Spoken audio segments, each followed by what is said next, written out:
¿Y si les dijera que la creación del mundo no fue un acto perfecto y de una sola vez, sino más bien un proceso de prueba y error? Pues la historia maya del Popol Vuh nos cuenta justo eso. No nos habla de un Dios infalible, sino de unos inventores divinos en una búsqueda constante por el prototipo perfecto. Vamos a sumergirnos en este relato fascinante de diseño cósmico. Todo comienza con esta pregunta. Una pregunta divina que resuena en el vacío. Imagínense, los progenitores acaban de esculpir un mundo increíble, lleno de árboles, de ríos, una verdadera obra de arte. Pero está en completo silencio. Se dan cuenta de que su creación, por más hermosa que sea, está vacía. Le falta algo crucial, una conciencia, una voz que pueda nombrar tanta belleza y, claro, que pueda reconocer a sus creadores.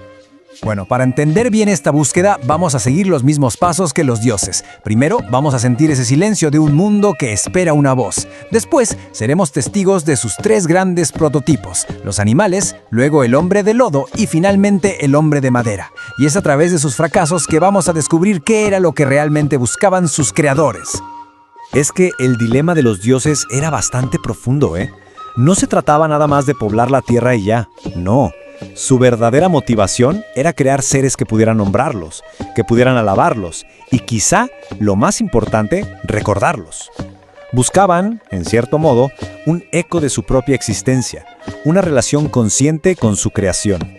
Y así, con esa idea en mente, nace el primer prototipo, los animales. Para romper el silencio, los dioses pueblan el mundo con venados, con pájaros, jaguares, serpientes. Vaya, este fue su primer intento. Su primer borrador de lo que podría ser la vida consciente. Y a cada criatura se le dio su lugar bien específico en el mundo. A ver, los venados a los barrancos, las aves en las ramas de los árboles. A cada quien se le dio un dominio y una instrucción súper clara. Multiplíquense. El escenario pues ya estaba listo para la gran prueba. Y aquí viene el mandato divino, la prueba de fuego. Los dioses se dirigen a su primera creación y les piden que cumplan con su propósito fundamental. ¿Cuál era? Pues hablar, nombrar y adorar a sus creadores. O sea, todo el proyecto dependía de su respuesta. Pero el resultado fue, pues, una gran decepción. Un fracaso rotundo. Los animales simplemente no pudieron pronunciar sus nombres. De sus gargantas solo salían chillidos, cacareos, graznidos. Eran incapaces de formar un lenguaje y, por lo tanto, pues incapaces de alabar a sus creadores.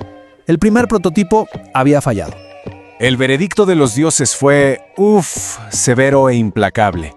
Como no pudieron cumplir con su propósito sagrado, su destino fue alterado para siempre. Fueron condenados a ser cazados y comidos por las creaciones futuras que sí lograran la perfección. La vara había quedado muy alta desde el principio. Ok, el primer intento falló, pero los dioses no se dieron por vencidos. Claro que no. Ahora querían crear seres que los sustentaran y alimentaran a través de la devoción. Y esto los llevó a su segundo prototipo, el hombre de lodo. Esta vez utilizaron los elementos más básicos, tierra y lodo. Con eso modelaron la carne de una nueva forma, un ser hecho del propio suelo que iba a habitar. La verdad parecía un paso lógico, ¿no? Crear al hombre a partir de la tierra misma. Pero el diseño fue un desastre total. La criatura de lodo era demasiado blanda. Se deshacía, no tenía fuerza ni movimiento, apenas si podía sostenerse en pie. Además, su rostro estaba deforme, su vista velada. Y ojo, aunque podía hablar, sus palabras no tenían ningún entendimiento. Era una forma sin función, una voz sin mente que, para colmo, se disolvía con el agua. Los creadores vieron casi de inmediato que su obra no era buena, que no había nada que rescatar de ahí. Así que, sin dudarlo, deshicieron su creación. Este segundo fracaso les enseñó una lección valiosa. La forma física y la capacidad de hablar por sí solas no eran suficientes.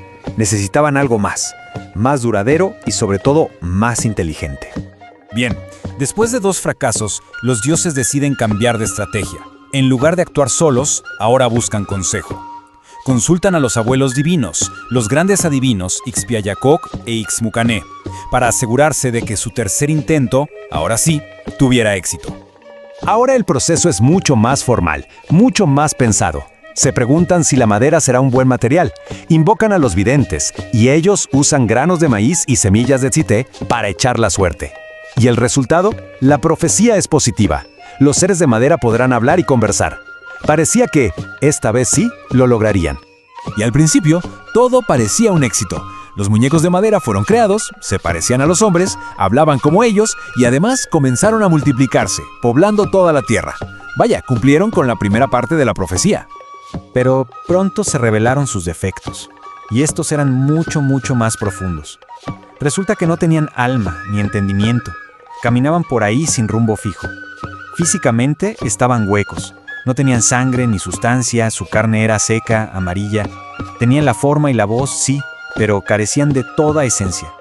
Y aquí, justo aquí, yace su falla definitiva. El peor de todos sus defectos. No recordaban a su Creador. Se olvidaron por completo del corazón del cielo. Y fue este olvido, esta falta de memoria y de gratitud, lo que selló su destino y provocó su caída. Fue el error más grave de todos. Pero, a ver, esta serie de prototipos fallidos no fue una pérdida de tiempo. Para nada.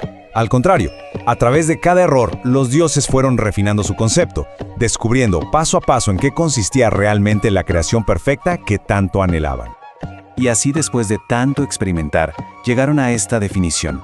La creación ideal no solo debía hablar, debía tener memoria para recordar, la voluntad para invocar y sobre todo el corazón para venerar a sus creadores.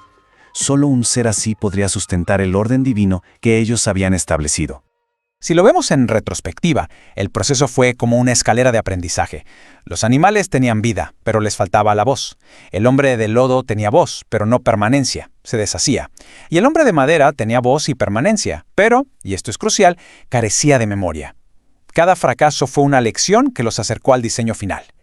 Y al final, todo este proceso nos deja reflexionando sobre una pregunta que va mucho más allá del mito. ¿Qué cualidades hacen que una creación sea verdaderamente digna de su creador? ¿Será la habilidad, la apariencia o es algo más profundo? Algo como la memoria, la gratitud y la conciencia.